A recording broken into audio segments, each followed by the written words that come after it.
Bonjour à toutes et bonjour à tous. Merci beaucoup d'être nombreux avec nous ce matin pour ce mercredi de la santé dédié au marché espagnol. Merci à Florian de la Chambre de commerce et d'industrie française d'avoir fait le travail pour ce contenu sur le marché de la santé en Espagne. Merci beaucoup, Florian.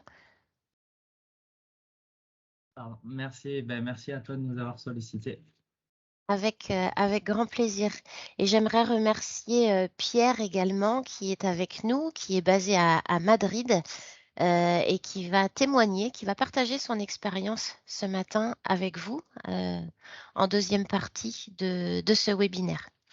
C'est mercredi de la santé, comme tous ceux que nous vous avons présentés depuis plus d'un an maintenant. Nous les faisons en partenariat avec Biotech et Santé Bretagne, le cluster breton de la santé et de la biotech. Donc merci au cluster pour sa fidélité, pour nous suivre sur tous ces rendez-vous de mercredi de la santé. Le déroulé, c'est comme d'habitude. N'hésitez pas à rebondir sur les propos de Florian, sur ce que va dire également Pierre. N'hésitez pas à poser vos questions, à partager vos témoignages et vos expériences, qu'elles soient bonnes ou mauvaises d'ailleurs. C'est toujours utile de partager avec les autres ce qu'on a vécu pour aborder un marché, que ce soit dans le positif ou le négatif. On n'attendra pas la fin pour les questions et réponses. Donc surtout, n'hésitez pas à intervenir. Vous pouvez le faire oralement en activant vos micros et vos caméras si vous le souhaitez. Vous pouvez aussi écrire vos questions grâce au chat. Quelle que soit la méthode utilisée, n'hésitez donc pas à nous interrompre, à poser vos questions et à intervenir. Ce webinaire, c'est vraiment votre moment à vous. C'est un moment privilégié où vous avez des experts en face de vous à qui poser vos questions. Donc n'hésitez pas. Alors, il y a un petit lag dans les changements de diapo, désolé. Florian, je vais te présenter quand même. On va commencer par le par le commencement. Donc la chambre est partenaire de BCI depuis de nombreuses années, hein. Vous êtes membre du réseau de prestataires agréés à l'étranger de BCI et Florian, tu es, consultant en développement commercial à la chambre franco-espagnole. Donc merci encore d'être avec nous ce matin et merci pour tes recherches et le travail effectué pour que cette présentation soit la plus complète possible. Je ne vais pas m'attarder sur la présentation de BCI. Toutes les diapos qui sont là, vous allez les retrouver dans la présentation qui sera en ligne sur BCI Info. La plupart d'entre vous, vous connaissez déjà la maison. Donc, j'aimerais vraiment qu'on se concentre sur le sujet qui nous importe ce matin et qu'on rentre directement dans le vif du sujet. Il y a aussi une présentation que Florian a faite sur les différents services que vous propose la CCI France-Espagne. Pareillement, on ne va pas s'étendre là-dessus si vous voulez bien. Vous retrouverez les différentes diapos. On va rentrer directement dans le vif du sujet. Il y a 6 grands points que l'on va aborder ce matin. On va vous faire en premier lieu un petit panorama sur l'économie espagnole. C'est toujours bien de planter le décor et de savoir dans quel contexte on évolue, quel que soit le secteur. Donc Florian va nous faire un petit panorama concis sur l'économie espagnole.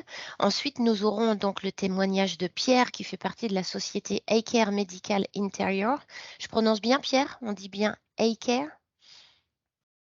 À chaque air, en H-A-Care. français. H-A-Care Medical Interior. Donc voilà, Pierre va nous partager son expérience, comment il aborde le marché, comment il prospecte, comment il s'est installé sur le marché. Aker fait partie d'un groupe avec plusieurs sociétés. Pierre nous expliquera ça tout à l'heure. En point 3, on va parler du système de santé espagnol, évidemment. On va parler du secteur de la santé, des opportunités de marché. On fera un petit point entre tout ça sur la réglementation. Vous verrez un petit point rapide parce que là, on est au sein de l'Union européenne, donc il n'y a pas de difficulté majeure pour tout ce qui est certification, homologation, etc. Mais on fera un petit point tout de même. Et puis, Florian nous donnera des tips d'entrée, des clés d'entrée pour avoir une bonne stratégie d'entrée sur le marché. On passe donc au premier point sur l'économie espagnole. Je vais vous laisser la main et te laisser la parole, Florian, pour ce premier point. Encore une fois, n'hésitez pas à nous interrompre et à poser vos questions. C'est vraiment, vraiment important. C'est votre moment, donc profitez-en.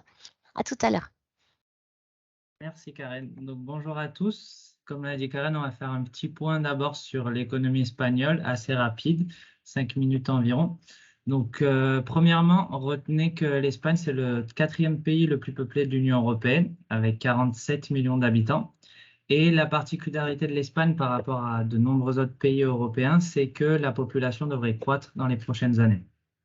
Donc, vous avez 47 millions de potentiels consommateurs et à l'inverse de l'Allemagne, l'Italie ou beaucoup de pays d'Europe de l'Est, on ne devrait pas connaître de situation de décroissance démographique.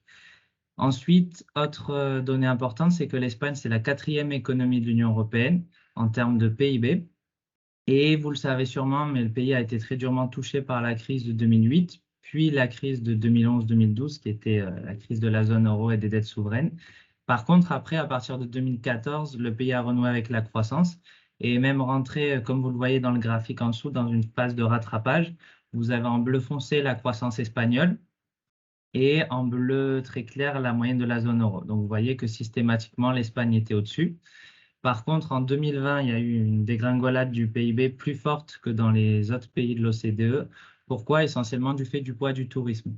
Sachant qu'avant la crise, l'Espagne était le pays de l'OCDE, donc l'organisation qui réunit entre autres les pays développés, et avec un poids du tourisme dans son PIB égal à 14%. Donc, pour comparer, par rapport à la France, c'était seulement 7%. Donc forcément, avec l'arrêt des flux touristiques, ça a davantage impacté l'économie.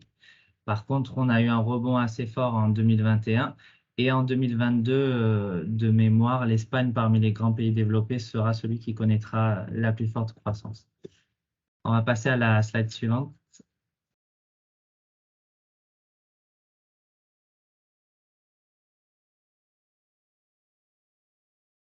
Catel, c'est toi qui as la main. Ouais.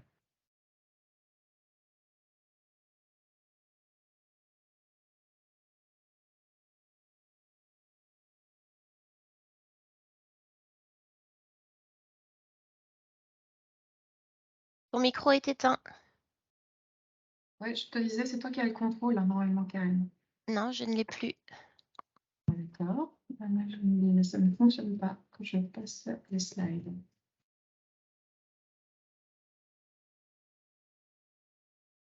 Alors, désolé pour C'est ce quoi? contretemps technique. On n'a pas le karma ce matin avec la technique.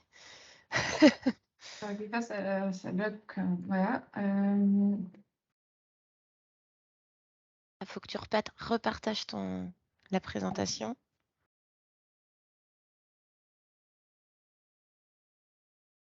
Je partage. Partager. Donc là, on voit bien la présentation et c'est toi qui as le contrôle.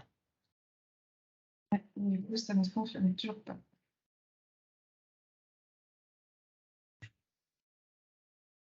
Florian, tu peux prendre ou pas? On peut essayer de prendre le contrôle, ouais, peut-être que ça Je ne fonctionne. peux pas prendre le contrôle, je n'ai pas l'option activée. Toujours pas. Alors, si vous voulez, je peux partager moi, voir si ça fonctionne. Alors vas-y, on va essayer comme ça. Voilà. Bon, désolé, hein, c'est comme un concert live, il y a des contretemps techniques. Je ne vois pas, pour l'instant, je ne vois pas demande de contrôle. Vous voyez là? Ouais, Ouais, là c'est bon, bon. faut que tu mettes juste en diaporama. Voilà, super. Ok, donc je continue. Et hop, on en était là. Donc, très rapidement, pour que vous sachiez comment se répartit le PIB sur le territoire espagnol, Madrid, vous voyez dans le graphique en bas, c'est la première région. Ensuite, on retrouve derrière la Catalogne, l'Andalousie et la communauté valencienne. Et en termes de PIB par habitant, si par exemple vous vendez en B2C, ça peut vous intéresser d'avoir un indicateur qui vous donne une idée du pouvoir d'achat. On a Madrid en première position, suivi du Pays Basque, de la Navarre et de la Catalogne. Donc vous voyez là, alors ça c'est le PIB par habitant 2020, donc il était inférieur, hein. Normalement, il est aux alentours de 25-26 000. Donc on est sur un PIB par habitant inférieur à la France qui est à peu près de 33 000. Par contre, on reste quand même sur des niveaux relativement élevés, puisque l'Espagne a un niveau de pouvoir d'achat de PIB par habitant cohérent, disons, avec le statut d'un pays développé. Hop. Alors, en termes de dynamique sur les dernières années, si on prend en compte les toutes dernières années et les prévisions, c'est Madrid parmi les grandes régions qui connaît la plus forte croissance. Ensuite, vous avez la communauté valencienne et l'Andalousie, qui sont deux régions où le business se développe pas mal. Donc, c'est pas seulement, comme on en a l'image parfois, des régions pour aller passer les vacances. Il y a vraiment des secteurs qui se sont développés. Et ensuite, vous avez deux autres régions, à savoir la Catalogne et le Pays Basque, qui connaissent une croissance un peu inférieure, comme vous voyez dans le tableau, à la moyenne espagnole. Donc ça, je vais passer rapidement, juste que vous sachiez que l'Espagne est un des pays qui attire le plus d'IDE, c'est-à-dire d'investissements directs étrangers. Et la plupart de ces IDE se concentrent à Madrid. Vous voyez ici dans le graphique, 74% environ a pour destination Madrid. Et alors, la France, c'est un partenaire stratégique important pour l'Espagne, puisque c'est le troisième investisseur étranger, juste derrière les États-Unis et le Royaume-Uni. Donc forcément, ces investissements ils se traduisent par une présence française très importante. 11,5% de l'ensemble des filiales étrangères en Espagne sont des filiales françaises, ce qui fait de la France le deuxième pays qui a le plus de filiales en Espagne, juste derrière l'Allemagne et devant les États-Unis. Et forcément, ces filiales, elles vont générer de l'activité, et ce qui fait de la France, là encore, le premier employeur étranger, avec 350 000 employés, ce qui est important dans un pays qui souffre d'un taux de chômage structurel très élevé.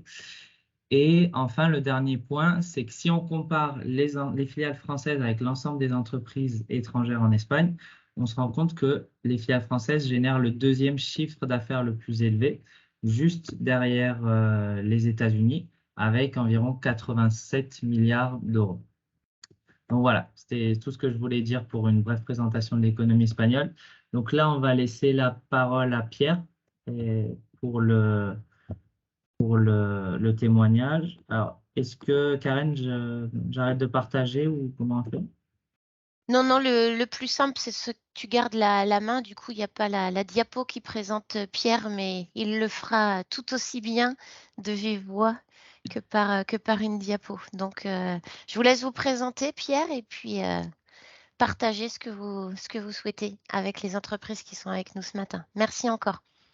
Oui, bonjour à tous. Je m'appelle Pierre Audonnet, je suis responsable export pour la zone Portugal-Espagne depuis 2021 pour le compte du groupe HCare.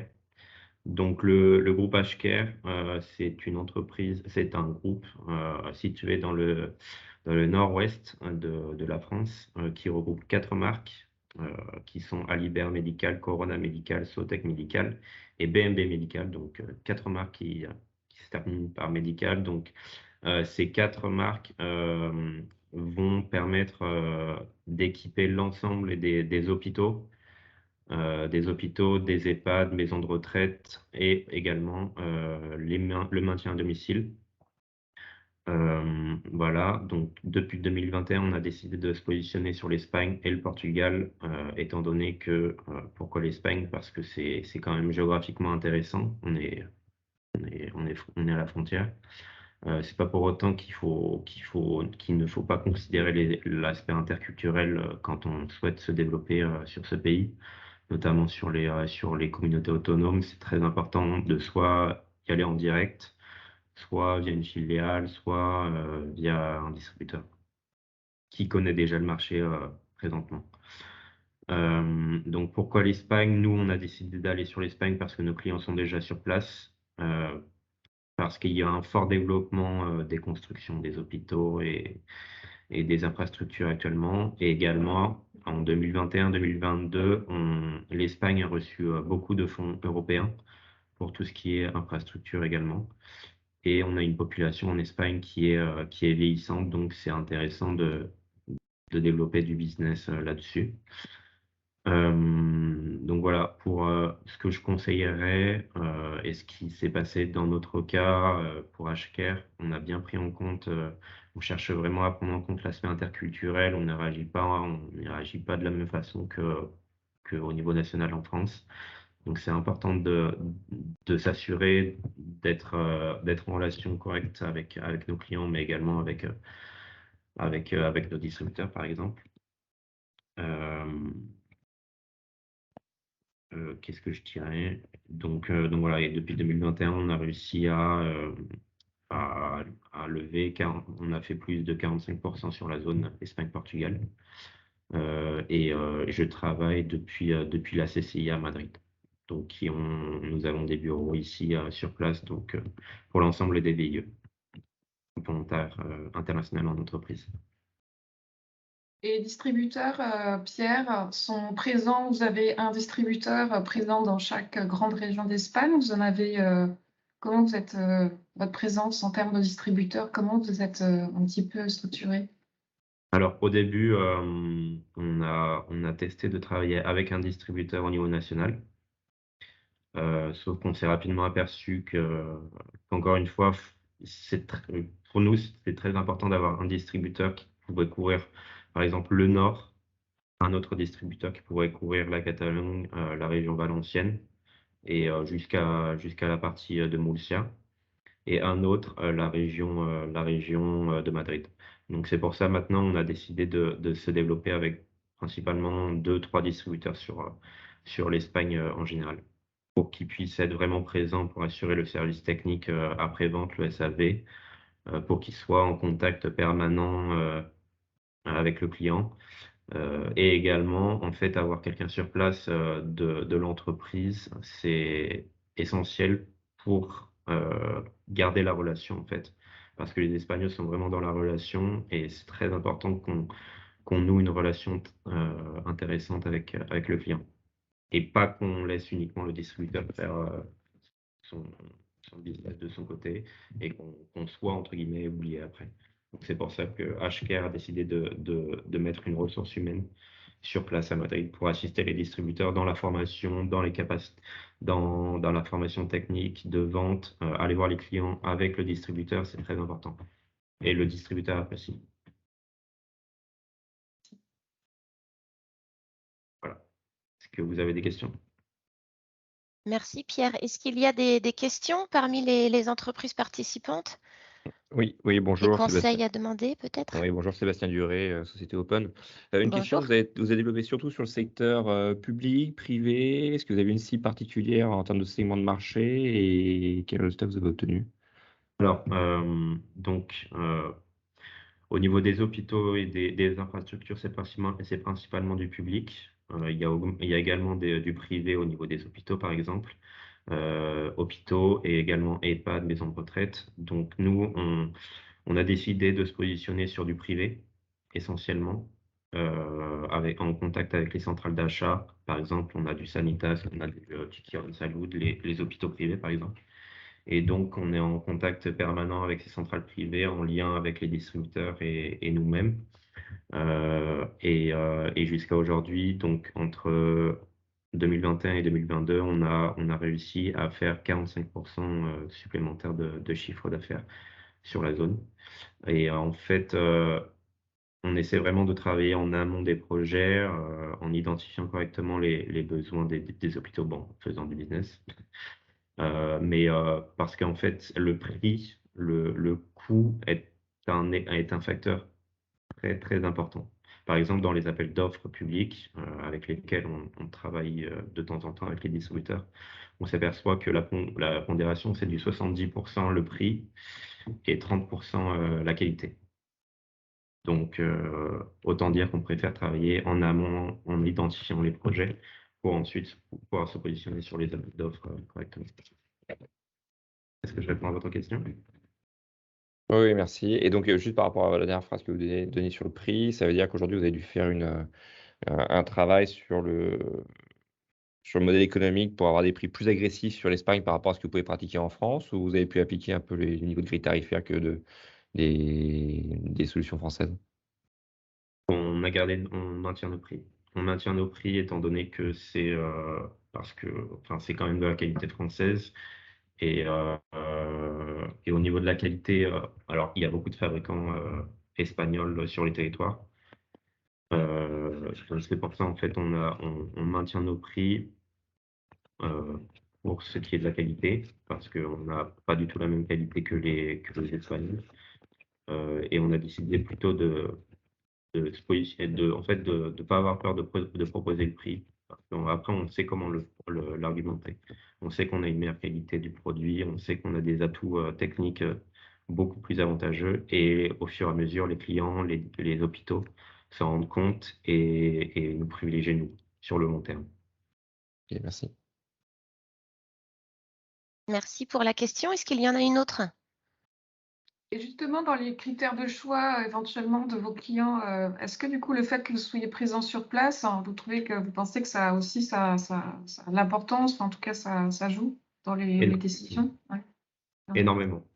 Énormément. Les distributeurs apprécient vraiment d'avoir une ressource humaine de la part de HACAP dans mon cas. Parce que, par exemple, pour certaines entreprises qui sont sur le marché, pour certaines entreprises françaises dans l'équipement, euh, ils sont présents en Espagne avec des distributeurs, sauf qu'ils n'ont pas de présence humaine, en fait. Il y a personne, il y a des responsables export, mais ils ne sont pas présents réellement sur place. Ils s'occupent de plusieurs zones et du coup, ils ne sont pas vraiment sur place. Et avoir vraiment une ressource humaine, par exemple, basée à Madrid ou même à Barcelone à la CCI, c'est vraiment important pour assister le distributeur. Et il est vraiment reconnaissant de ça. Et la relation sera d'autant plus bonne. Et c'est vraiment important. On sait Merci. très bien que par exemple, pour développer le marché, pour aller dans le nord, et donc c'est un marché très très vaste, l'Espagne, c'est pas le Portugal. Le Portugal, c'est un petit marché géographique, mais c'est important de se déplacer beaucoup, aller voir les distributeurs, aller les revoir et revoir et revoir. Il y a vraiment une relation très importante à établir. Merci. Bonjour, j'ai une question. Du coup, Morgane de chez Memo. Euh, donc, du coup, vous dites que vous vendez aujourd'hui aussi bien en public qu'en privé. Est-ce que vous pourriez me préciser le ratio que vous pensez faire en termes de chiffres, si c'est 50-50 entre le public et le privé, ou si c'est différent, s'il y a plus une tendance vers le privé que le public? Je dirais qu'il y a plus une tendance vers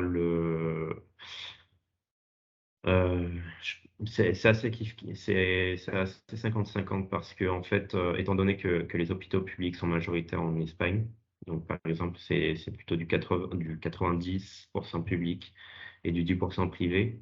En fait, si vous voulez travailler avec le privé, il va falloir intégrer les centrales d'achat obligatoirement. Et pour intégrer les centrales d'achat, il va falloir contacter les achats. Mais nous, on a décidé de se positionner d'une façon différente, en fait, d'aller voir directement les hôpitaux, rentrer dans les hôpitaux, aller voir les différents services pour ensuite proposer nos solutions et que eux, ils fassent remonter à la centrale d'achat pour promouvoir, en fait, nos produits. Vous voyez?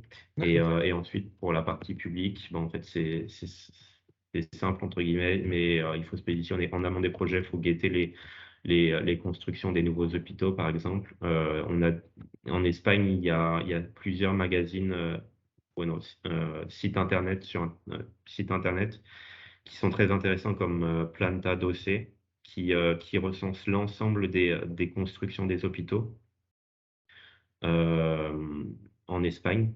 Et donc, ça vous permettra de pouvoir visiter les hôpitaux avant que les projets sortent en appel d'offres, et pouvoir vous positionner directement, quoi. Donc voilà, je dirais que c'est assez 50-50. On essaie quand même de se focaliser sur les communautés autonomes où le PIB est le plus intéressant, où les fonds européens sont les plus présents. Donc c'est Madrid, c'est la Catalogne. En ce moment, la Catalogne est en train d'augmenter énormément leurs fonds européens avec les fonds européens Next Generation. C'est un fonds européen, ils ont énormément de fonds sur place. Donc ça peut être intéressant de se concentrer sur ces deux régions, Madrid, Catalogne, Valence aussi, pour la partie publique.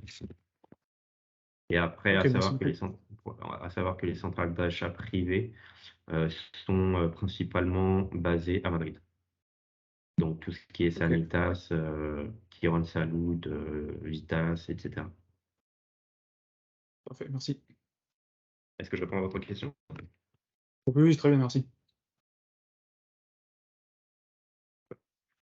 Alors, est-ce qu'il y a d'autres questions avant que l'on passe au point suivant?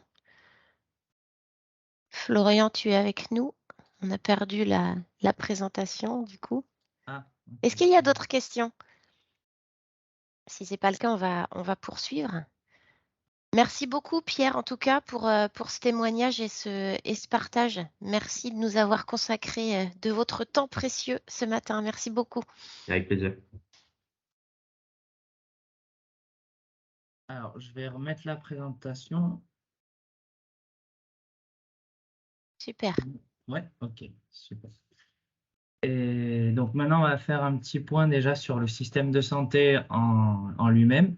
L'idée, c'est que vous ayez un peu les principales caractéristiques du système de santé et essayer de comprendre dans les grandes lignes le fonctionnement de ce système. Donc, premièrement, quels sont les principes fondateurs? Il y en a 3 essentiellement, dont 2 qu'on retrouve en France, à savoir l'universalité et la gratuité. Donc, ce sont 2 principes qui sont garantis par 2 textes. Vous voyez à l'écran, le premier, c'est l'article 43 de la Constitution qui garantit donc le droit d'accès aux soins de santé publique. Et vous avez un deuxième texte qui est toujours d'actualité à travers la Loi générale sur la santé de 1986 qui énonce que les services de santé sont financés par l'État et sont universels et gratuits. Donc le troisième point, le troisième principe fondateur, il est différent de ce qu'on retrouve en France. Il s'agit de la décentralisation. Donc ce qu'il faut savoir, c'est que l'Espagne est un pays très décentralisé, que ce soit au niveau économique ou politique. Ce qui veut dire que les régions, qui sont appelées les communautés autonomes, vont avoir beaucoup plus de compétences que les régions en France, notamment en matière de santé et d'éducation. Donc là encore, c'est un principe qui est énoncé par la Loi générale sur la santé de 1986, qui dit clairement que la santé est un service politiquement décentralisé et dépend des communautés autonomes. Donc ça, il va falloir le prendre en compte dans votre approche de marché, parce que ça veut dire que vous avez le ministère de la Santé qui, au niveau national, va fixer un budget, mais ensuite, tous les fonds vont être répartis entre les différentes régions et chacune d'entre elles va avoir une certaine marge de manœuvre dans les limites des directives émises par le ministère au niveau national pour pouvoir élaborer sa propre politique de santé. Donc, vous pouvez avoir un système de santé qui est différent entre la Catalogne, Madrid, l'Andalousie ou la Galice, par exemple. Ensuite, et donc globalement, il y a 2 piliers, le secteur public et le secteur privé. Le secteur public est beaucoup plus important. Donc, vous avez le choix de votre médecin de famille et le choix de ce qu'on appelle le centre de santé primaire, c'est-à-dire en Espagne. Normalement, dans chaque quartier, il y a ce qu'on appelle un centre de santé, le Centro de Salud, qui réunit plusieurs médecins généralistes et qui fournit certains services, disons, basiques, comme par exemple les prises de sang. Donc, en théorie, chaque patient peut choisir, mais dans les faits, par défaut, le centre de santé qui est assigné à chaque patient est celui de son quartier. Ensuite, pour avoir accès aux médecins spécialistes, il faut d'abord obtenir préalablement une ordonnance du médecin de famille. Et à partir de là, vous pouvez demander votre rendez-vous avec le médecin spécialiste. Et si vous avez besoin de soins spécialisés, en général, c'est dans les hôpitaux qui sont donc publics ou dans les hôpitaux et cliniques privées, mais dans ce cas, il faut absolument qu'ils soient agréés par le ministère de la Santé espagnol. De l'autre côté, on retrouve le secteur privé. Donc, pourquoi finalement y avoir recours si on a un bon secteur public? En fait, tout simplement pour réduire les délais. C'est beaucoup plus facile d'obtenir un rendez-vous dans le secteur privé avec un spécialiste. Et il y a certains soins en plus, comme les soins dentaires ou les soins d'optique, qui ne sont pas remboursés. Donc, les acteurs privés, ce sont les mutuelles ou les assureurs privés qui vont délivrer des polices d'assurance. Et les avantages, c'est, donc j'en ai parlé, réduction des délais, parce qu'en fait, ce sont des acteurs privés qui ont leur propre réseau de cliniques, d'hôpitaux, etc. Donc, c'est vrai que c'est assez efficace. Moi, par exemple, je suis chez un assureur privé et je crois qu'en fonction des spécialités, le maximum que j'ai dû attendre, c'est 1 mois et demi, mais en général, vous obtenez le rendez-vous pour la semaine suivante ou dans les deux semaines qui suivent. Alors, Par contre, ça doit être beaucoup plus cher, les soins, non, dans le secteur privé, du coup. Oui, parce que vous devez payer. Alors là, par exemple, dans le cas d'un Dans l'assureur privé, il faut payer tous les mois la police d'assurance. Donc oui. Après, vous avez différents degrés de police d'assurance qui couvrent plus ou moins. Vous avez ce qu'on appelle le copago, ça veut dire que vous allez, vous, à chaque fois, devoir financer une partie de ce que coûte la consultation avec le spécialiste, où vous avez des couvertures maximales qui couvrent vraiment l'ensemble des coûts quand vous allez chez le spécialiste, par exemple. Voilà. Donc, ça dépend du degré de protection qu'on choisit, mais effectivement, il y a une contribution qui est exigée aux patients. C'est quand même réglementé ou pas? Enfin, c'est-à-dire qu'il y a un maximum quand même où Je c'est grave. ne sais pas s'il y a une réglementation en tant que telle, mais en tout cas, quand on compare les différentes options entre les mutuelles et les assureurs privés, moi, quand j'avais recherché, c'était assez similaire. Donc, il n'y a pas de grande différence. Voilà. J'ai répondu à la question?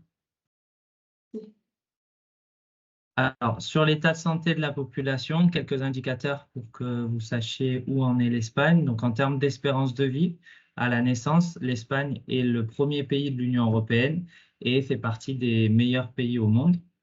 Si on prend cette fois en compte l'espérance de vie à la naissance en bonne santé, l'Espagne est le 4e pays de l'Union.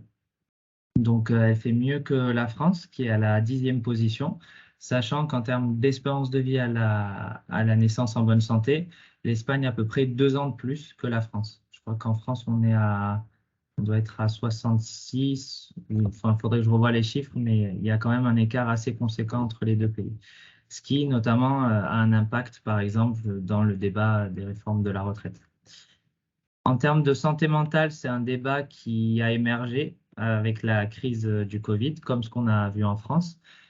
Et pourtant, il y a quand même une relative faible prévalence des symptômes dépressifs en Espagne, avec, entre guillemets, seulement 4,8% de la population qui en souffre, alors qu'en France, on est numéro 1 de l'Union européenne, avec un taux qui est plus du double de celui de l'Espagne, à savoir à peu près 11%. Donc, malgré tout, c'est un sujet qui a émergé du fait du contexte de la pandémie et aussi de certaines, disons, maladresses qui ont été commises par certains politiques qui ont un peu tourné en dérision ce sujet-là. Donc, il y a eu quelques polémiques et ça a vraiment remis de nouveau sur le devant de la scène ce sujet. Concernant l'obésité, donc c'est un sujet de préoccupation puisque ça favorise l'apparition ou le renforcement de certaines maladies chroniques. Donc l'Espagne, ça reste quand même le 7e pays le moins obèse de l'Union européenne, avec 16% de la population touchée. C'est un petit peu mieux en France, avec seulement 15% de la population. Mais bon, on est sur des taux relativement bas par rapport à la moyenne de l'UE ou par rapport à d'autres pays comme par exemple dans les pays baltes ou en Allemagne. Et ça, on peut sûrement l'expliquer par le fait qu'il existe toujours en Espagne une culture gastronomique méditerranéenne avec prise des repas à heure fixe, etc. Et il y a quand même une bonne nouvelle, on ne parle pas souvent des bonnes nouvelles, mais en termes d'obésité, ça recule, que ce soit dans l'Union européenne, en France ou en Espagne. En tout cas, juste avant la crise. En termes de pratiques sportives, globalement, les Espagnols passent un petit peu moins d'heures par semaine que la moyenne de l'Union européenne pour faire du sport, mais un peu plus que la France. Les non-fumeurs, ça représente 78% de la population. C'est légèrement plus élevé que ce qu'on peut voir en France ou dans la moyenne européenne. Et là encore, une bonne nouvelle quand même, entre l'augmentation des prix et les campagnes de sensibilisation, le nombre de non-fumeurs progresse, que ce soit en Espagne, en France ou au sein de l'Union européenne.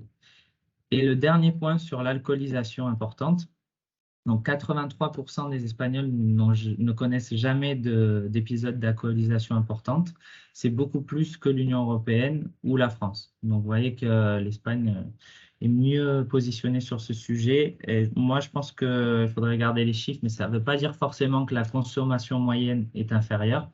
Je crois que si on regarde par exemple en termes de consommation de bière, l'Espagne est bien au-dessus de l'Union européenne. Ce qu'il y a, c'est que les Espagnols sortent beaucoup tout au long de la semaine. Donc, c'est probablement dû au fait que la consommation est mieux répartie sur toute la semaine. Les gens, après le travail, vont boire un verre avec les collègues, avec la famille ou avec les amis. Alors que dans d'autres pays, je pense que c'est plus concentré sur le week-end. Donc, le système de santé espagnol, globalement, il est bon. D'ailleurs, je vous donnerai quelques chiffres à ce sujet, mais les Espagnols en sont satisfaits. Par contre, il y a quand même des failles. C'est vrai qu'on a vu ces failles au début de la pandémie, hein, comme malheureusement dans tout le pays. Après, le système s'est repris, s'est montré relativement efficace, mais on a mis en lumière des problèmes. Donc, vous avez les listes d'attente. Ça, c'est un énorme problème en Espagne. C'est-à-dire qu'il y a plus de 750 000 personnes qui sont actuellement dans l'attente d'une opération. En plus, c'est assez préoccupant parce que c'est un phénomène qui ne s'explique pas par la conjoncture, par la pandémie. On a vu vraiment ce chiffre augmenter. Entre 2010 et 2021, ça a plus que doublé. Donc, beaucoup de personnes en attente. En plus, les délais moyens se sont rallongés, que ce soit pour obtenir un rendez-vous en consultation, environ 3 mois, et environ ensuite 4 mois pour d'attente pour l'opération. Donc, c'est assez conséquent. Il y a des spécialités plus touchées que d'autres, comme par exemple l'ophtalmologie ou la traumatologie. Ensuite, il y a un problème de saturation des urgences. Donc là, je ne vais pas m'étendre sur ce sujet, parce qu'en France, on a bien conscience de ce problème. Donc, c'est des problématiques qui sont communes aux deux pays. Et pénurie de professionnels de santé, comme ce qu'on retrouve en France là encore. Et donc, dans le cadre de la pandémie, quand il y a eu l'explosion du Covid, effectivement, il y a eu ce problème que, bon, même si on rendait disons, le secteur plus attractif en termes notamment de salaire, en fait, il fallait du temps pour former les gens. Donc, ce qu'a fait le gouvernement espagnol, c'est simplifier les démarches administratives pour les immigrés qui étaient déjà présents sur le sol espagnol, sachant qu'on a vu tout à l'heure que la population augmentait, c'est essentiellement dû à l'immigration, notamment en provenance d'Amérique latine. Donc, il y a beaucoup de latino-américains qui sont formés, mais qui sur le sol espagnol ne peuvent pas exercer, soit à cause de problèmes pour obtenir les permis de travail, donc il faut un certain délai, soit, et ça c'est un gros problème, un problème de reconnaissance du diplôme. Il faut attendre parfois 2, 3, 4 ans pour obtenir la reconnaissance du diplôme étranger en Espagne. Donc là, il y a eu des simplifications de ce point de vue-là. Ensuite, des pénuries d'équipements, ça j'y reviendrai un peu plus tard, et des négligences. Après, la frontière entre négligence et maltraitance est parfois un peu floue, mais il y a effectivement beaucoup de cas de négligence. Vous en avez 13 000 cas qui ont été recensés par l'Association nationale du patient, et dont 628 en 2021 ont conduit à la mort des patients. Donc, et en plus, selon la même association, forcément, comme c'est très difficile à comptabiliser, on serait que sur 25% des cas connus. Donc, ce serait que la partie immergée de l'iceberg. Et donc, on a aussi beaucoup de scandales qui ont éclaté, un peu comme en France, notamment dans les EHPAD des maisons de retraite, avec des cas de négligence ou de maltraitance. Et malheureusement, donc, les polémiques continuent. Là, il y a un mois encore, il y a une polémique qui a éclaté à Madrid, où on a eu le témoignage de personnes âgées qui vivent dans les EHPAD et qui ont décrit comment elles ont dû passer l'été 2022 avec 40 degrés dans leur chambre. Donc voilà. Alors, au niveau des dépenses de santé, c'est un pays important au sein de l'Union européenne, les 4e dépenses de santé les plus élevées. Et vous voyez à l'écran, malgré tout, donc on est sur 156 milliards de dépenses au total. Et par contre, en termes de dépenses par habitant, on reste bien en dessous des niveaux qu'on peut observer en France. Je ne sais pas si vous voyez le curseur ici. Oui, ok, parfait. Donc, on est sur 2 600 € par habitant contre 4 635 en Allemagne. Et en termes de pourcentage consacré à la santé dans le PIB, vous voyez que l'Espagne est un peu en dessous. Donc 9,1% contre 11 en France et 11,7 en Allemagne. Alors là, j'ai pris les données de 2019 parce qu'après, il y a des distorsions dues en 2020 et en 2021 à la crise de la Covid. Mais c'est vrai que ce taux, il a bondi. Hein, pour vous donner un exemple, en 2020, l'Espagne est passée de 9,1% de son PIB à peu près 11%. Donc le Covid a eu un impact. Après, la question, c'est de savoir si cet impact est pérenne ou pas. Donc, on l'a dit tout à l'heure, le système de santé, il repose essentiellement sur le public. Là, vous avez la répartition. 71% des dépenses, soit 88 milliards d'euros, est dû aux dépenses publiques et 29% aux dépenses privées. Ensuite, comment est financé le système? Principalement par des contributions obligatoires, donc qui financent justement le secteur public. C'est un petit peu inférieur en Espagne que ce qu'on retrouve en France. 70,6% contre 83,7% en France. Ensuite, vous avez les mécanismes volontaires de paiement des soins de santé, c'est-à-dire les cotisations pour, ce que vous allez payer pour les mutuelles ou les assureurs privés. Et la grosse différence qui a souligné, ce sont les paiements directs par les ménages, c'est-à-dire le reste à charge. Vous voyez qu'il est beaucoup plus important en Espagne, 21,8% contre seulement 9,3% en France, ce qui montre quand même que le secteur public en France dans le domaine de la santé est beaucoup plus protecteur que ce qu'on peut retrouver en Espagne. Bon, là, je passe rapidement. Les premiers postes de dépenses, ce sont les hôpitaux et quelque chose qui peut vous intéresser si vous vendez des produits vous comptez vendre des produits via des distributeurs en Espagne, pardon. Vous voyez que le deuxième poste de dépenses sont les détaillants et autres distributeurs de biens médicaux et ça représente quand même 21% des dépenses totales de santé en Espagne. Et maintenant, en termes d'effectifs, est-ce que l'Espagne est bien dotée en termes de personnel? Ça dépend de ce qu'on regarde. Donc là, vous voyez, en termes d'emploi total en santé en action, on a à peu près 33 professionnels pour 1000 habitants. C'est quand même beaucoup moins que ce qu'on retrouve en France, 58, et encore beaucoup moins que ce qu'on retrouve en Allemagne, 73 professionnels pour 1000 habitants. Alors, si on regarde que les médecins, l'Espagne n'est pas si mal lotie que ça. Elle fait même mieux que l'Allemagne. Par contre, si on regarde d'autres types de personnel, comme par exemple les infirmiers, on voit que l'Espagne est 2 fois moins bien dotée que l'Allemagne, avec seulement 6 professionnels pour 1000 habitants contre 12 pour l'Allemagne. Voilà. Alors, je vais passer sur les chiffres. Là, je vous regarderai tranquillement, mais je vous ai mis les professionnels, que ce soit de médecine, d'infirmerie, ou les autres professionnels. Et vous voyez qu'il y a en tout 3000 centres de santé, donc les fameux centres de santé dont je vous parle au début, qui réunissent les différents médecins généralistes. Et vous avez 830 hôpitaux et cliniques, dont 460 sont publics. Et globalement, les Espagnols sont assez satisfaits de leur système de santé, puisque 7 sur 10, selon l'Union européenne, une enquête qui a été réalisée par l'Union européenne, se disent satisfaits de leur système de santé. Donc, c'est vraiment pratiquement égal à la moyenne de l'Union européenne ou en France. Et globalement, c'est vrai que la crise du Covid a entraîné une petite baisse du taux de satisfaction, mais ça a été une baisse beaucoup moins importante que ce qu'on a retrouvé par exemple en France, où là, vraiment, ça a sensiblement baissé. Donc voilà, c'était juste pour vous donner une petite vision du système. Dernier point, pardon, le nombre d'équipements de haute technologie. Donc ça peut vous intéresser si vous vendez ces équipements, si vous travaillez pour des fabricants de ces équipements ou si par exemple vous êtes spécialisé dans des logiciels de gestion des équipements ou dans des services de maintenance. Donc pareil, en fonction de votre activité, je vous laisserai regarder. Vous avez les différentes catégories qui sont dans la première ligne et qui sont détaillées ici, en bas du tableau. Et ensuite, vous avez le total national par type d'équipement et la répartition par région. Donc, si on va à l'avant-dernière colonne, on voit le total de l'ensemble de ces équipements de haute technologie. Et vous voyez que c'est, j'ai perdu le curseur, voilà, l'Andalousie qui arrive à la première position, suivi de la Catalogne, de Madrid, de très près, et de la Communauté valencienne. Donc ça, c'est logique parce qu'en fait, ce sont les régions qui ont le plus d'habitants. Après, ça ne veut pas dire qu'il ne faut pas s'intéresser aux autres régions. Par exemple, le Pays Basque, vous voyez, qui est assez loin derrière parce que le Pays Basque n'a que 2 millions d'habitants.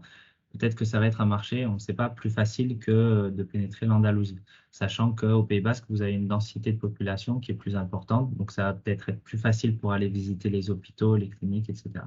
Mais bon, en termes de valeur absolue, le classement, c'est l'Andalousie, la Catalogne et Madrid et la Communauté valencienne.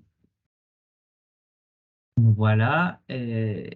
J'espère que ça vous a donné une bonne vision du système de santé espagnol. Maintenant, on va passer au panorama du secteur. Là, l'idée, c'est de rentrer dans une vision plus business avec les chiffres clés. Premièrement, si on prend en compte les 250 entreprises principales du secteur, elles cumulent un chiffre d'affaires de 72 milliards d'euros. Et la plus grande, c'est Grifols, donc, qui est un laboratoire qui fabrique des médicaments à base de plasma et d'autres solutions biotechnologiques.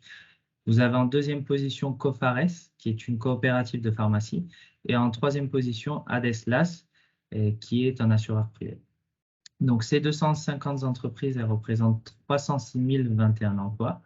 Et là encore, le principal employeur, c'est Grifol, suivi de Quirón Salud et la Cruz Roja. La Cruz Roja, c'est la Croix-Rouge.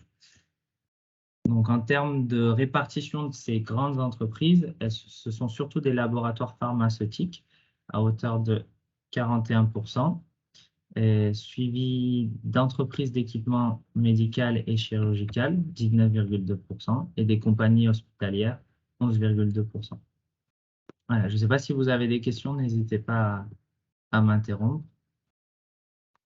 A priori, il n'y a pas de questions. Ok, donc Juste, du coup, il y a une concentration aussi au niveau des entreprises voilà, par zone. Par exemple, les laboratoires pharma, etc., ils sont plus présents peut-être oui, au les sud. laboratoires pharma, on va voir dans la biosanté, mais si on prend la pharmaceutique en général, c'est surtout la Catalogne et Madrid et l'Andalousie. Et l'Andalousie aussi, ok. Oui, donc de toute façon, je vais y revenir. Aller un petit peu plus loin. Donc, au niveau pharmaceutique, l'Espagne, c'est le 6e producteur de l'Union européenne. C'est un secteur qui, a 20 ans, était très, très peu développé, voire marginal dans l'économie espagnole, mais qui a connu une forte croissance au cours des 2 dernières décennies. Et donc, vous voyez que l'Espagne n'est pas encore totalement au niveau parce qu'on a dit que c'était le 4e PIB et c'est seulement le 6e producteur de l'Union européenne dans le secteur pharmaceutique. Et c'est vrai que si on regarde la part de la pharmaceutique dans le PIB, c'est à peu près 0,6%, donc ça reste inférieur à l'Union européenne, 0,7%, et très inférieur à ce qu'on peut retrouver dans d'autres pays, la France, la Belgique, la Suisse, etc. Mais bon, peu à peu, ça progresse. L'Espagne est quand même arrivée à une bonne production.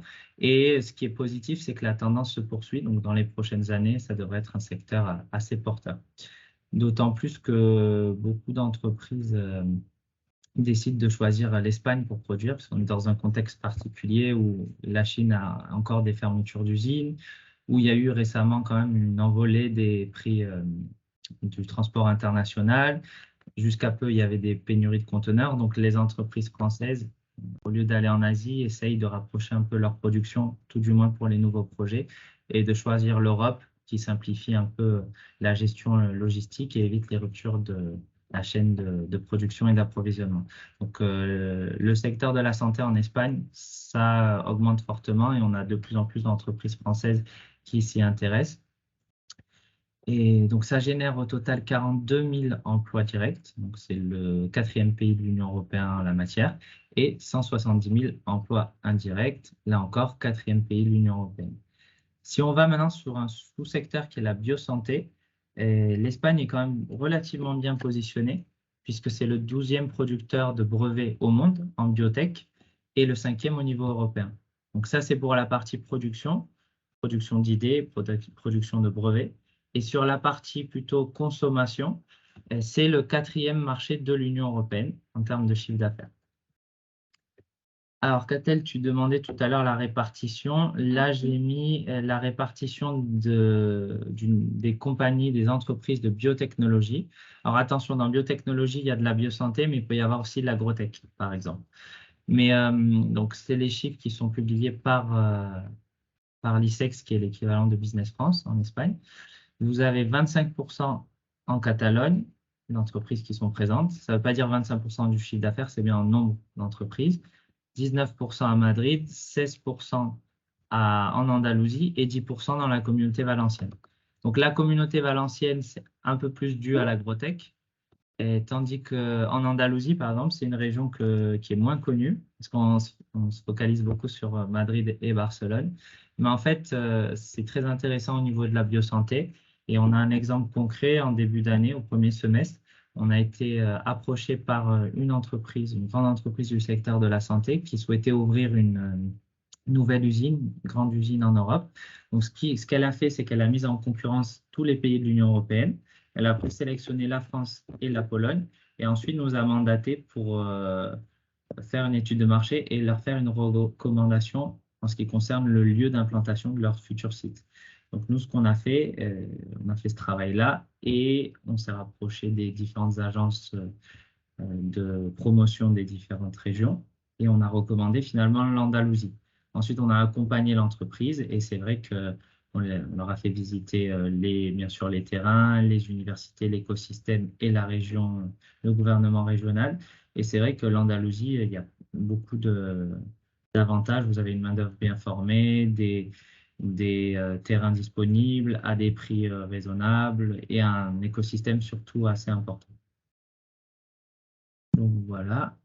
Donc, toujours, on revient un petit peu sur le marché pharmaceutique. Si ça vous intéresse et que vous allez vendre potentiellement vos produits ou vos logiciels aux pharmacies, vous en avez en tout en Espagne, vous voyez en haut, 22 164.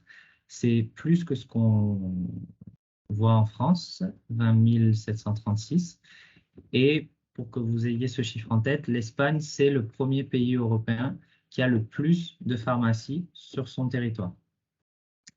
Donc forcément, comme quand même il y a une différence de 20 millions d'habitants entre l'Espagne et la France, le nombre d'habitants par pharmacie en Espagne est largement inférieur, c'est logique, au nombre d'habitants par pharmacie en France. D'accord?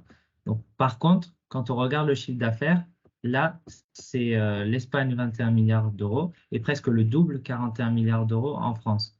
Donc en fait, on a dit tout à l'heure qu'il y avait moins d'habitants par pharmacie, mais un chiffre d'affaires qui est beaucoup plus, qui est inférieur au total, ce qui veut dire qu'en moyenne, en Espagne, on est sur des pharmacies beaucoup plus petites que ce qui existe en France. Donc un marché plus fragmenté. Et en termes de dynamique, on est à peu près sur les mêmes dynamiques, enfin sur des dynamiques assez positives. Vous voyez que le chiffre d'affaires a augmenté l'année dernière de 3,6% en Espagne pour les pharmacies et 6,5% en France. Voilà. Est-ce qu'il existe des chaînes de pharmacie? Oui, donc ça aussi, je l'aborderai. Les pharmacies, souvent, sont regroupées dans ce qu'on appelle les coopératives.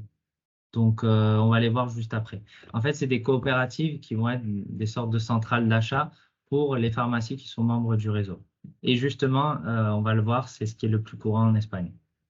Donc, effectivement, tu as raison de le souligner, ça veut dire qu'on a de petites pharmacies, mais qui sont quand même globalement bien structurées au sein de coopératives. Alors, maintenant, au niveau de la répartition sur le territoire espagnol, là, ça suit un peu la logique du nombre d'habitants, c'est-à-dire qu'on retrouve en premier lieu l'Andalousie, 19%, et la Catalogne, 15%, Madrid, 13%, et la communauté valencienne, très proche, à 12% de ce chiffre d'affaires au niveau national. Et donc, voilà, et sachant que c'est en Andalousie, par exemple, l'année dernière, où ça a le plus augmenté, termes de progression du chiffre d'affaires.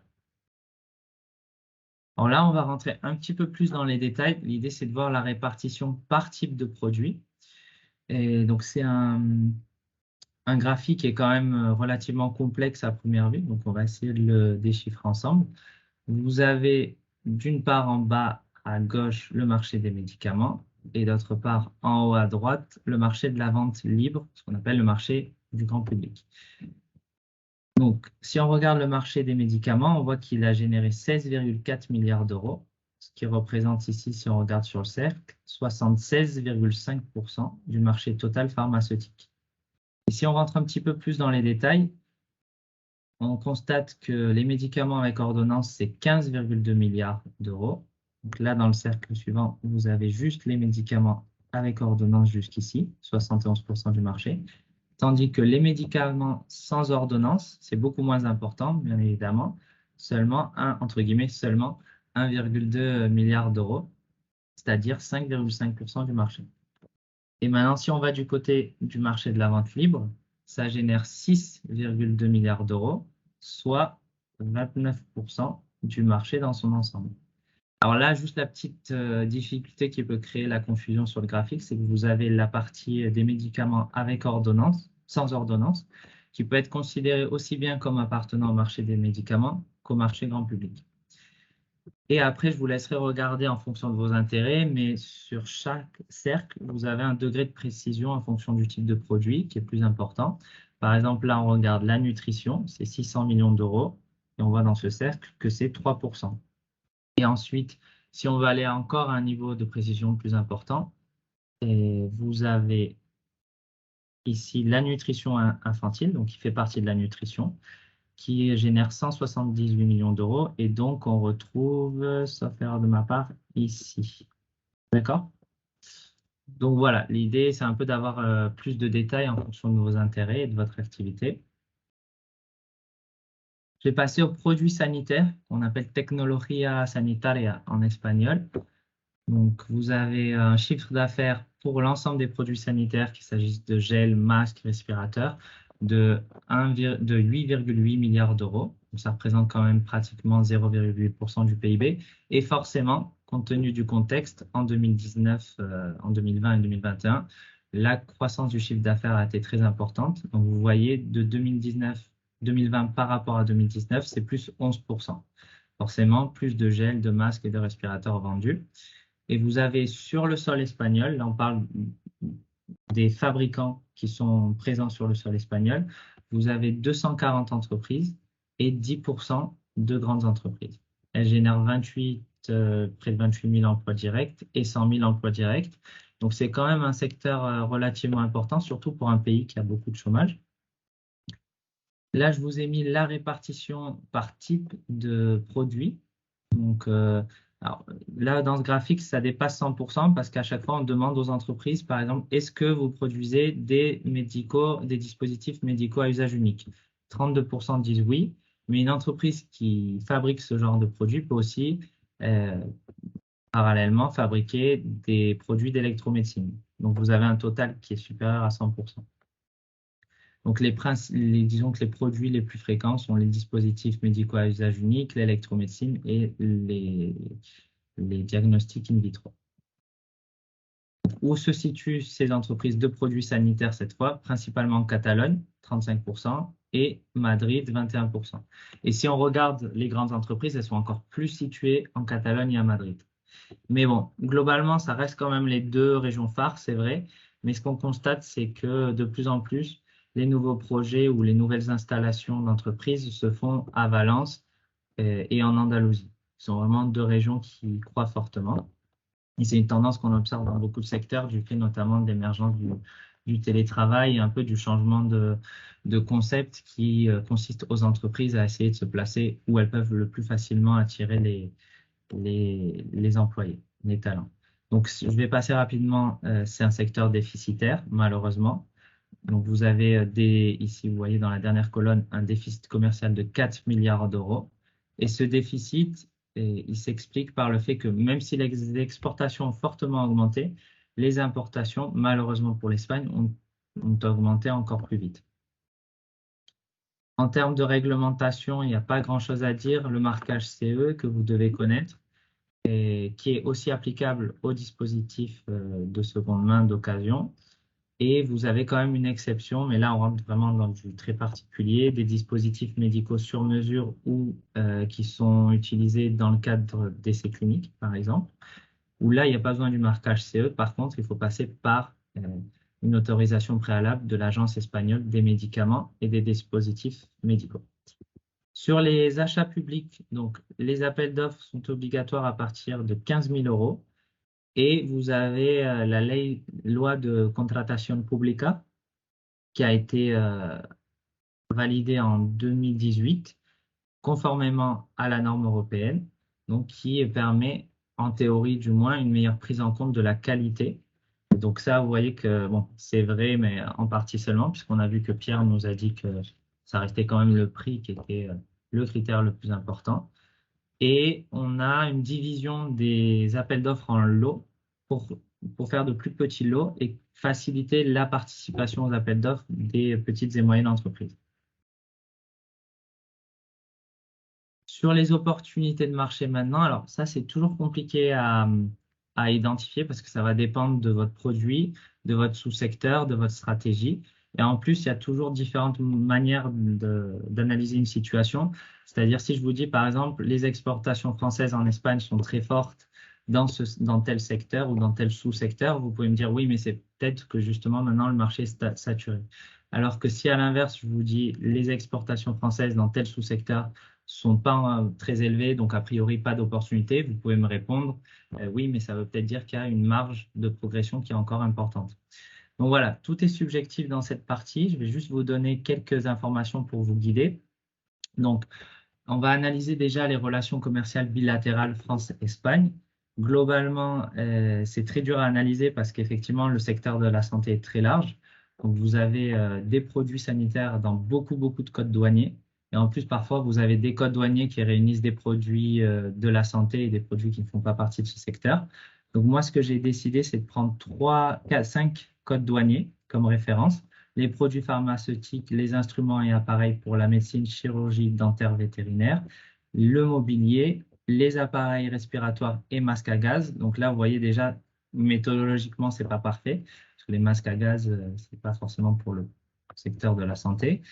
Et le 5e, c'est le code douanier qui regroupe les réactifs de diagnostic ou de laboratoire. Si on consolide tous ces codes douaniers, on obtient le graphique suivant. Et je vous invite à regarder 2021. Alors, là, on a la barre en bleu foncé qui représente les exportations françaises vers l'Espagne. C'est 1,4 milliard pratiquement d'euros. Tandis que les importations françaises en provenance d'Espagne s'élèvent à 993 millions d'euros. Ce qui fait que la France a un excédent commercial par rapport à l'Espagne qui s'élève tout de même à près de 400 millions d'euros.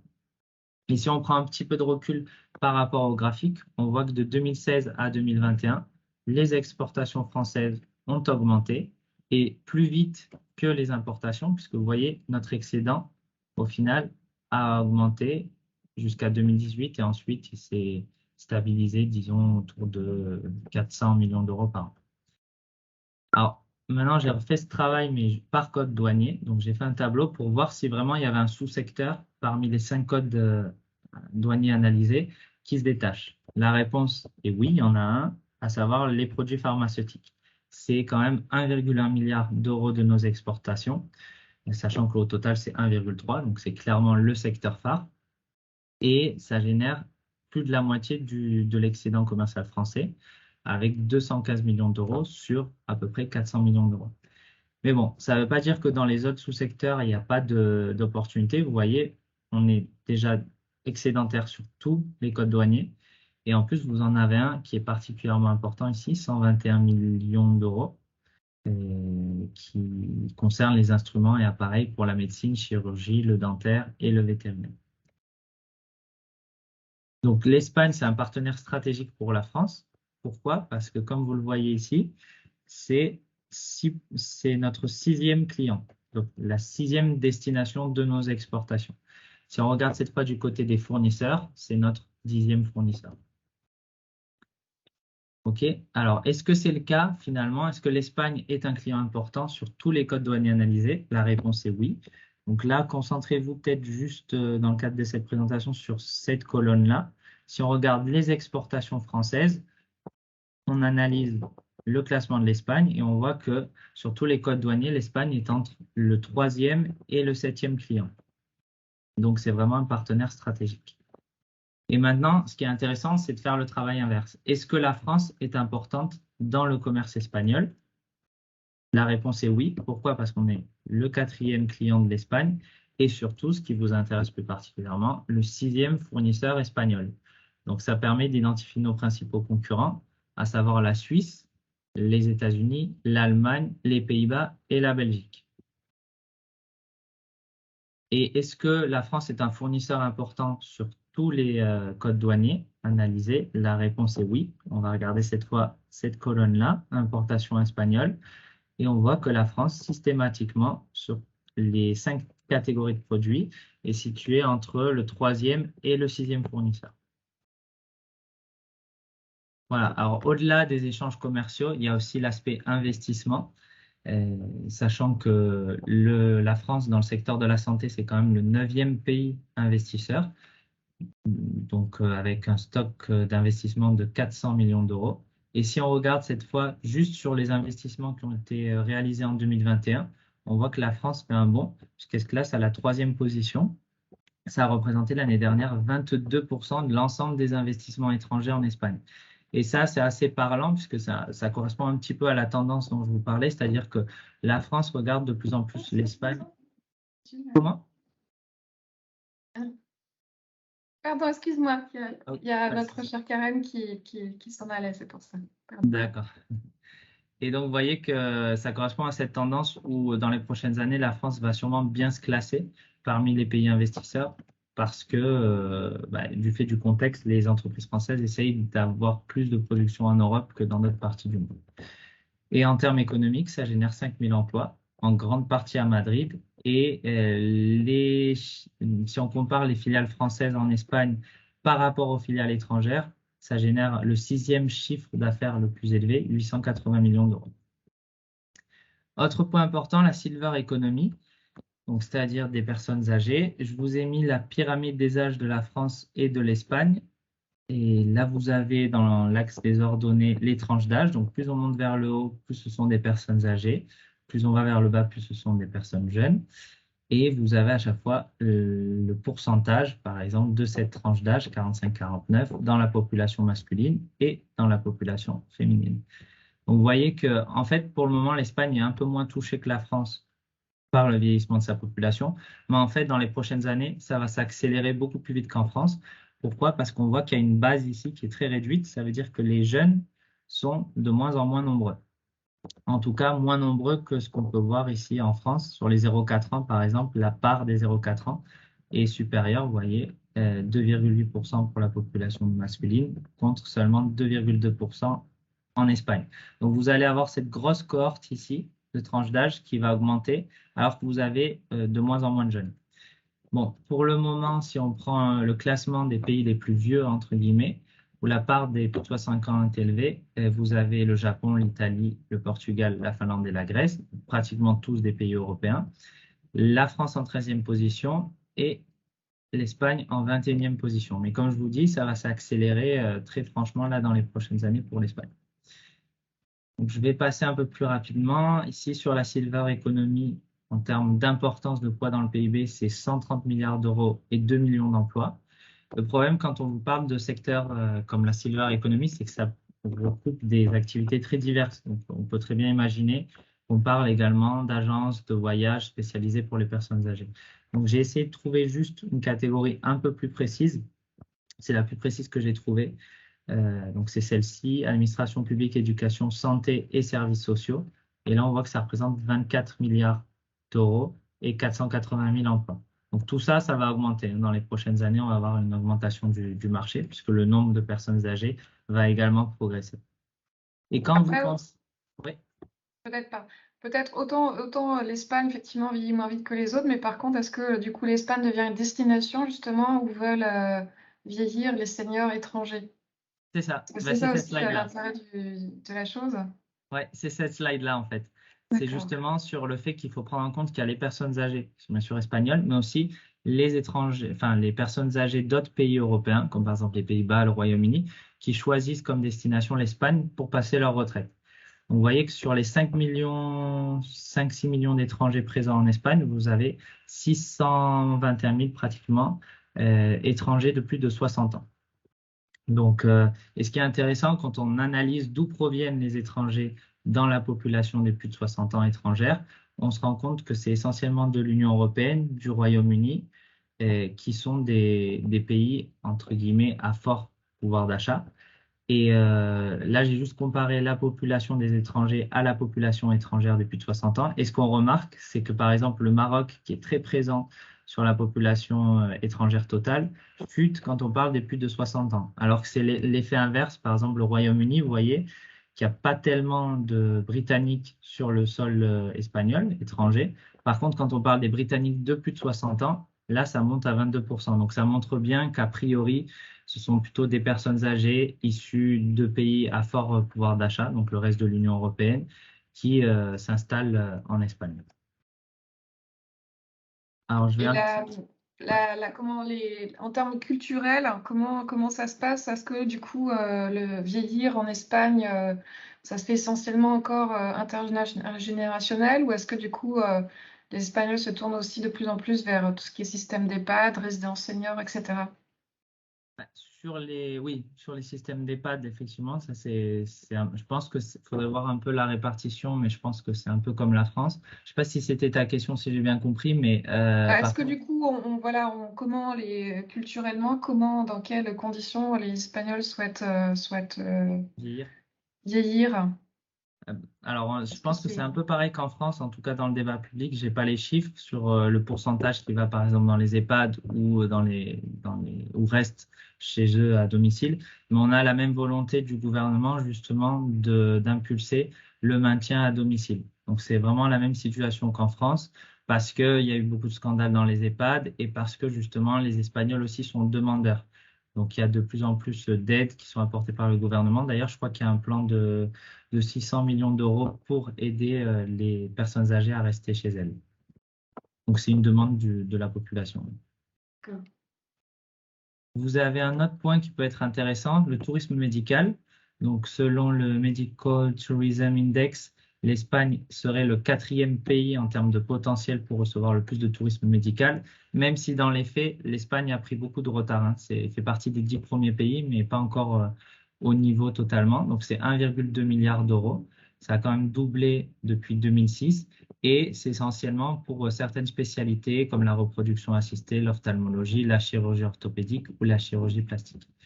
Pourquoi? Parce que l'Espagne a de bonnes infrastructures, elle a un réseau de cliniques privées développé, des équipements à la pointe de la technologie, là je parle dans le secteur privé, attention, professionnels de santé bien formés, et puis c'est une puissance touristique, donc effectivement vous avez des régions qui il fait bon toute l'année, une large offre hôtelière, etc. Puisque l'Espagne, avant la crise, si on parle du tourisme en général, était le 2e pays le plus visité au monde.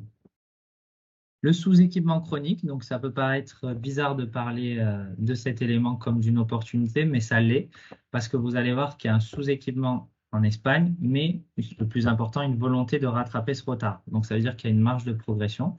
Je voulais juste faire des slides un peu visuels qui vous montrent le taux d'équipement pour différentes catégories de plus de pour 100 000 habitants. Donc, vous voyez, vous avez à gauche le pire pays de l'Union européenne pour chaque catégorie d'équipement et à droite, le meilleur. Donc là, par exemple, pour cette catégorie, vous avez la Finlande, qui est le pire pays, et la Grèce, ce qui peut surprendre, qui est le mieux classé. Et vous avez l'Espagne, qui globalement est plus proche de la Finlande que de la Grèce. Pareil pour la France. Et on retrouve le même constat à peu près pour toutes les catégories, les IRM, les gamma caméras. Et pareil, je vous ai mis les différentes catégories pour, en fonction de votre activité, il y en a peut-être qui vous intéressent plus que d'autres. Et donc, la même chose avec cette fois le taux d'équipement pour 1 million d'habitants pour les accélérateurs linéaires. Donc, vous voyez que l'Espagne est franchement mal positionnée au sein de l'Union européenne sur pratiquement toutes les catégories. Et alors, désolé, c'est resté en jaune. Et donc, si on regarde maintenant les régions qui sont les mieux équipées, on aurait Madrid en première position. Et ce qui est intéressant ici, c'est que vous avez 3 grandes régions et 3 autres grandes régions qui sont soit à la moyenne espagnole, soit sous la moyenne espagnole, comme la Communauté valencienne, la Catalogne et l'Andalousie. Donc, ça veut dire qu'on a là des régions qui sont à la moyenne espagnole ou sous la moyenne espagnole, sachant que ce qu'on a dit tout à l'heure, ce qu'on a vu dans les slides précédentes, c'est que déjà, l'Espagne est moins bien classée que le reste de l'Union européenne. Donc, ça veut dire qu'il y a vraiment un sous-équipement qui est assez prononcé. Et en plus, peu d'équipements et qui sont relativement anciens. Donc là, je vous ai mis une slide où on a ce qu'on appelle la règle d'or qui est définie par une association qui explique un peu quel devrait être le minimum à respecter. Donc 60% d'équipements ayant moins de 50 ans, ça serait vraiment le minimum à respecter. Ensuite, 30% des équipements entre 5 et 10 ans et seulement 10% des équipements ayant plus de 10 ans. Donc là, si on regarde par exemple ceux de plus de 10 ans, on voit que le critère n'est respecté pour aucune catégorie. Alors, est-ce que ça s'est amélioré au moins pour des dernières années? Pas franchement. Vous voyez que pour certaines catégories, le taux l'obsolescence s'est empiré. Pour d'autres, ça s'est amélioré. La part des équipements de moins de 5 ans a progressé. Donc, c'est vrai que juste avant la crise, pas d'amélioration en plus. En tout cas, pas d'amélioration conséquente et généralisée. Mais c'est là où tout va changer. Il y a un budget qui a été mis en place dans le cadre du plan Innovea. Et donc, ce plan-là a pour but justement d'améliorer le taux d'équipement de l'Espagne et de renouveler les équipements. Il est financé en partie par ce dont avait parlé Pierre au tout début, le Fonds Next Generation, dont l'Espagne est le deuxième pays bénéficiaire. Et donc, il se répartit de la façon suivante. Au total, c'est 800 millions d'euros, principalement en faveur de l'Andalousie. Madrid, c'est la deuxième communauté qui va bénéficier de ce plan. Donc, a priori, l'une des régions les plus intéressantes dans le futur. Et en troisième, la Catalogne, quatrième communauté valencienne. Je vais accélérer un petit peu sur cette partie. Juste l'alimentation bio, retenez que la demande progresse en termes de chiffre d'affaires et que la production aussi, c'est très important en Espagne, puisque l'Espagne, en termes de surface cultivée biologique, est le deuxième pays de l'Union européenne, juste derrière la France. Voilà, je vous laisserai regarder, parce que sinon je vais dépasser en termes de temps, je pense. Donc, Les là, compléments, tu l'évoques après ou pas? Les compléments alimentaires? non, je ne les ai pas inclus dans D'accord. la présentation. Et là, vous avez aussi la répartition par canaux de distribution. Vous voyez qu'en France, pour le biologique, c'est principalement du GMS, de la grande surface et moyenne surface. Et en Espagne, c'est à peu près la même situation. Donc ça, je vous laisserai regarder parce que si ce sont des produits que vous commercialisez, là encore, il va falloir identifier les différents intermédiaires, comme peuvent l'être justement les grandes et moyennes surfaces. Là aussi, je passe rapidement. Le halal, ça progresse en Espagne. Ce n'est pas un marché aussi à fort potentiel que la France, mais il y a quand même 2 millions de musulmans en Espagne et dont notamment des Marocains, qui sont la première communauté étrangère d'Espagne. Donc, vous avez plusieurs grandes entreprises connues qui disposent de ce label, comme Carrefour, Mahou, par exemple. Et l'Espagne est aussi une bonne destination pour les pays musulmans. Donc, selon le Global Muslim Travel Index, c'est la 16e meilleure destination, sachant que c'est pas si mal parce que devant l'Espagne, bien entendu, on a d'autres pays musulmans. Donc, pour un pays non musulman, l'Espagne est relativement bien classée. Et vous avez tout l'aspect végétarien, vegan qui progresse aussi en Espagne. Alors, toujours pareil, hein, l'Espagne, c'est un pays qui a, dans les tendances alimentaires, souvent 3-4 ans de retard par rapport à la France. Donc, ce n'est pas aussi développé, mais ça augmente fortement. Vous voyez, en valeur, le marché a progressé de 54% l'année dernière. On voit hein, dans les restaurants à Madrid, moi je le vois, par rapport à il y a 4 ans quand je suis arrivé en Espagne, il y a beaucoup plus de choix végétariens. Par contre, ce qu'on ne retrouve pas encore forcément beaucoup, en tout cas à Madrid, c'est les restaurants vraiment véganes ou spécialisés végétariens. C'est plutôt une offre de plats qui sont inclus dans les menus des restaurants. La stratégie d'entrée, donc là encore, ça va dépendre un peu de votre stratégie, de votre produit. Et globalement, là, je vais parler du marché pharmaceutique, mais c'est vrai pour à peu près tous les produits. Il faut passer par des distributeurs, hein, par des intermédiaires. C'est ce qu'a dit Pierre au tout début. Donc, le problème, et ça, Pierre l'a bien dit, c'est que vous avez une régionalisation. Donc, souvent, des distributeurs qui sont spécialisés dans telle ou telle région, voire des provinces. Donc, ça se complique beaucoup pour vous parce que ça veut dire que vous allez devoir gérer ce réseau de distributeurs. C'est pour ça que beaucoup d'entreprises aussi s'implantent à Madrid, créent une filiale et embauchent une personne qui gère cette relation-là.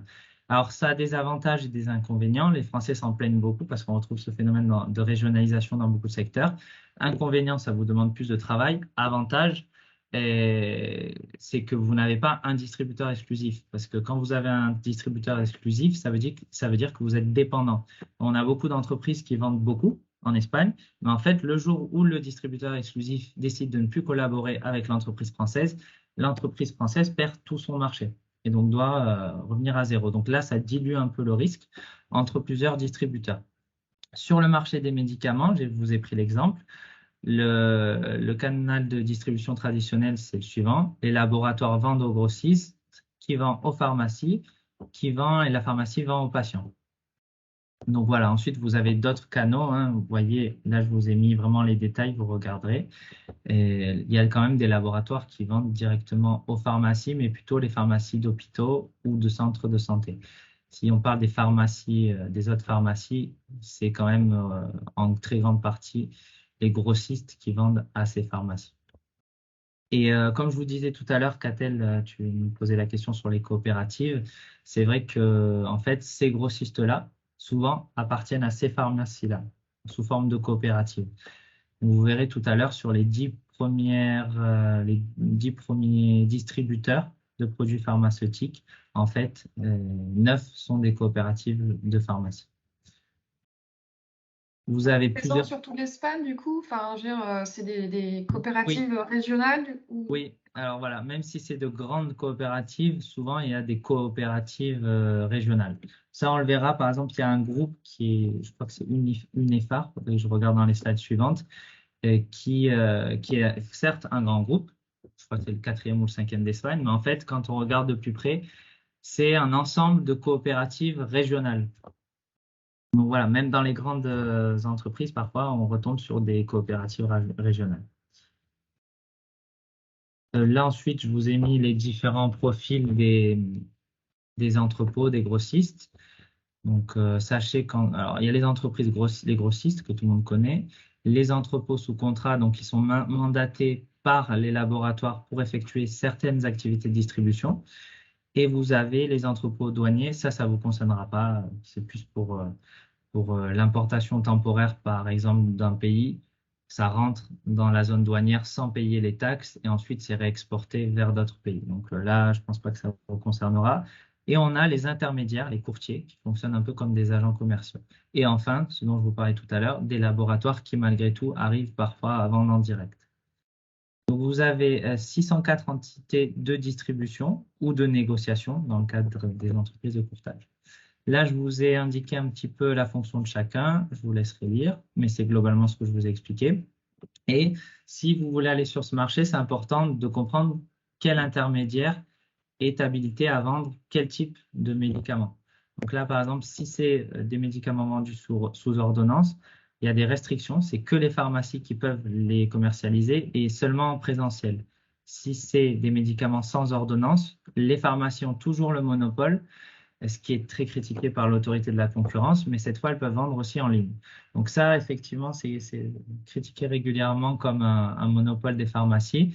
Et enfin, sur le marché grand public, si vous commercialisez ou vous travaillez avec des entreprises de ce secteur, là, c'est ouvert donc aussi à d'autres types de distributeurs, des plateformes, etc. Si vous travaillez avec un grossiste ou avec un détaillant, vous allez devoir comprendre quelle est la chaîne en termes de remise, de marge, etc. Donc, il va falloir que vous décidiez votre prix en fonction de la marge du grossiste, mais aussi en fonction de la marge des pharmacies, si vous vendez en pharmacie.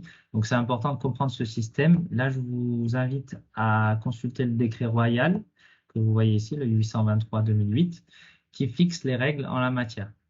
Donc, globalement, ce qui est encore là une fois très critiqué par l'autorité de la concurrence, c'est que les laboratoires peuvent faire des remises aux grossistes, les grossistes peuvent accorder des remises aux pharmacies. Par contre, les pharmacies ont des prix régulés, des prix des médicaments, et donc les remises ne peuvent pas, les patients ne peuvent pas en bénéficier. Ce qui fait que s'il y a des remises, ça permet d'augmenter la marge des grossistes et des pharmacies. Donc, les grossistes se plaignent malgré tout. Donc, il y en a de très gros, hein, qui réalisent par exemple 50% de leur opération pratiquement à perte et 50% où ils se rattrapent sur des produits où la rentabilité est plus forte. Et vous avez ces grands grossistes, mais aussi les petits grossistes, il y en a beaucoup en Espagne, qui ont une gamme limitée, donc avec des produits en général de niche ou tout du moins des produits plus rentables. Voilà, là aussi, je vous laisserai regarder juste en fonction de vos intérêts. C'est quand même important d'identifier les principaux secteurs qui seront soit vos clients finaux, soit vos partenaires, vos fournisseurs, vos investisseurs. Donc là, j'ai mis le classement pour chaque catégorie de sous-activités. L'équipement, les matériels, fournitures, les laboratoires pharmaceutiques. Vous voyez qu'il y a plusieurs Français. Sanofi et Roche, par exemple. Et les grossistes, donc on en parlait avec Catel tout à l'heure. Voilà, c'était celui-là dont je vous parlais. Le groupe Unifar, par exemple, il est 5e. Par contre, on voit que c'est un regroupement de 7 coopératives qui, elles, sont régionales. rapides, les produits auditifs, les autres services, les assurances. Ça aussi, vous regarderez tranquillement. Et un dernier point que je voulais aborder, et je vais aller très rapidement, mais vous avez des catalogues qui peuvent vous aider justement à identifier vos potentiels distributeurs, vos partenaires. Donc là, c'est celui du ministère de la Santé qui doit agréer les distributeurs pour, par exemple, la distribution pharmaceutique. Donc, vous pouvez choisir votre région et ensuite le type de grossiste. C'est comme on a vu tout à l'heure, un grossiste ou un entrepôt contractuel, etc. Et ensuite, vous pouvez rentrer dans la fiche de chaque distributeur ou grossiste et vous avez son numéro d'autorisation, le SIRET, qui s'appelle le CIF en Espagne. Et vous avez en général une petite note où là, par exemple, c'est seulement un entrepôt de psychotropes. Donc, c'est seulement un seul type de produit qui est commercialisé par ce distributeur. Donc, voilà. Ouais. Ouais. Ça c'est uniquement pour les médicaments ou alors c'est C'est un peu mon doute. Là, faudrait que je revoie parce que dans par exemple, des choses, tout à l'heure on parlait des respirateurs, enfin des choses, est-ce que c'est du coup autre chose quoi, que le médoc? Ça, il faudrait que je regarde sur la page, je crois que c'est que les médicaments. Par contre, en allant ensuite sur le site des entreprises, c'est probable que l'entreprise ne commercialise pas que des médicaments. Donc, ça permet quand même de cibler à peu près, d'avoir quand même une base de données. Et ensuite, je suis d'accord, il va falloir voir entreprise par entreprise s'ils vendent autre chose que des médicaments. Mais là, de mémoire, c'est que les médicaments. Je suis plus sûr, mais il faudrait regarder sur la page. Et ça, c'est ce type de catalogue, on le retrouve où? Donc, c'est sur le site du ministère de la Santé? Oui, et je vous ai mis le lien. Je crois qu'il y a juste quelques liens qui n'ont pas fonctionné. Donc, quand on vous enverra la présentation, je les remettrai. Mais là, vous voyez, c'est par exemple l'Agence nationale du médicament et des produits sanitaires qui fait ce catalogue. Voilà. Et vous avez aussi un catalogue qui est fait par une fédération, cette fois des fabricants de produits sanitaires, donc pas de médicaments, mais de produits sanitaires, tous les fabricants qui sont installés sur le territoire espagnol. Donc, vous allez pouvoir rechercher sur la base de données en fonction du nom, si vous le connaissez, du secteur, de la région et du type de produit. Donc ça serait complémentaire avec la base du ministère. Ensuite, la même chose, le ministère met à disposition la base de données des 77 entreprises recensées en matière de courtage, donc des espèces d'agences commerciales. Et si vous souhaitez approcher des hôpitaux directement, donc si j'ai bien compris, c'est un peu la stratégie, par exemple, de Pierre, qui a témoigné au début. Et vous avez le catalogue national des hôpitaux, qui est aussi disponible en ligne, sur le site du ministère toujours. Là, je crois que vous avez le lien. Alors voilà, là par exemple, le lien n'a pas fonctionné, donc je le remettrai quand on vous enverra la présentation. Et les catalogues des centres de santé, dont je vous ai parlé au tout début, avec les médecins généralistes. Et ça, c'est assez intéressant aussi si vous êtes une entreprise qui peut-être spécialisée dans les logiciels de gestion des équipements ou si vous avez une activité de maintenance, par exemple, vous avez l'ensemble précisément des équipements qui sont financés par le plan Innovea qu'on a vu tout à l'heure grâce au fonds Next Generation. Donc, vous avez le type d'équipement et dans telle ou telle communauté autonome et dans tel ou tel hôpital. Donc ça, c'est vraiment, ça descend à un niveau très précis par souci de transparence, ce qui est exigé justement par l'Union européenne. Et ensuite, du coup, si par exemple, il faut aller du coup contacter directement l'hôpital pour se positionner sur, d'accord. C'est ça. Ou après, si vous vous appuyez sur un distributeur, en parler avec votre distributeur. Mais bon, en général, les distributeurs font pas tellement je suis pas sûr qu'ils fassent tellement de travail de promotion commerciale. C'est un peu ce dont Pierre parlait. C'est bien qu'il y ait quand même quelqu'un sur place qui aille voir les clients et qui dise, bon, ben voilà, OK, s'il convainc un client, le renvoyer vers le distributeur qui correspond en fonction de la zone. Prescripteur, ouais. Travailler les prescripteurs. C'est ça. Alors, ça, c'est deux choses différentes. Le prescripteur, c'est par exemple, si Pierre va voir un hôpital, enfin oui, tu as raison, c'est ça. C'est en fait la recherche de prescripteurs. C'est ça. Oui, pour faire remonter les besoins auprès des centrales et les faire agréer. Tout à fait. Les faire agréer ou les faire... Donc ça, c'était la base de données pour le renouvellement des équipements qui sont trop vieux. Puis vous avez la même base de données pour les achats de nouveaux équipements pour les régions qui souffrent vraiment d'un taux d'équipement relativement bas par rapport à la moyenne. Donc pareil, vous avez la région, le type d'équipement et l'hôpital. Vous voyez, ça c'est quand même un travail que quelqu'un va devoir faire. Donc c'est vrai que bon, se reposer que sur le distributeur, a priori, ça va pas être suffisant. Il faut qu'il y ait un travail de votre côté qui soit fait en parallèle. Voilà, je vous ai mis quelques noms de distributeurs et les salons aussi qui pourraient peut-être vous intéresser.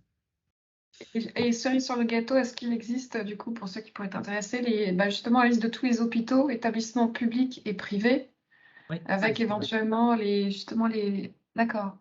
celui-là. Ah oui, ouais, ok. De mémoire, alors celui-là, je ne sais pas si c'est public et privé.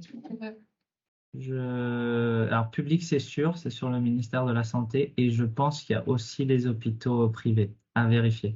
Quand vous rentrerez sur le lien que je mettrai ici et regardez si vous voyez 800 et quelques établissements, c'est que c'est bien les hôpitaux privés plus publics. S'il n'y en a que 464, c'est que les publics. Mais je crois qu'il y a les deux, il me semble. Et voilà, pour moi, c'est fini. J'ai un peu dépassé, mais bon. Et donc, on a brièvement là les salons pour se faire connaître aussi, pour aller à la rencontre de partenaires. Donc, les salons un peu incontournables en Espagne. Donc là, on Ce parlait serait cela.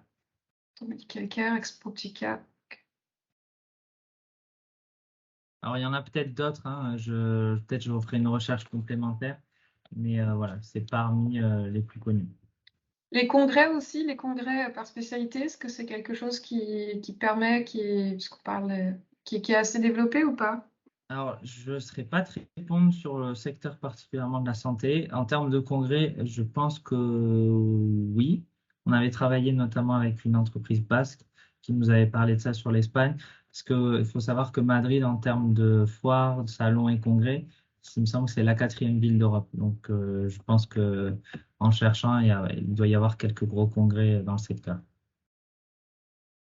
Ok, très bien. Voilà. Et Voilà. après, nous, on peut accompagner les entreprises. Vous aurez au tout début de la présentation les services qu'on propose en matière d'implantation, notamment création de filiales et tout ce qui est gestion comptable, recrutement, gestion des fiches de paye, etc.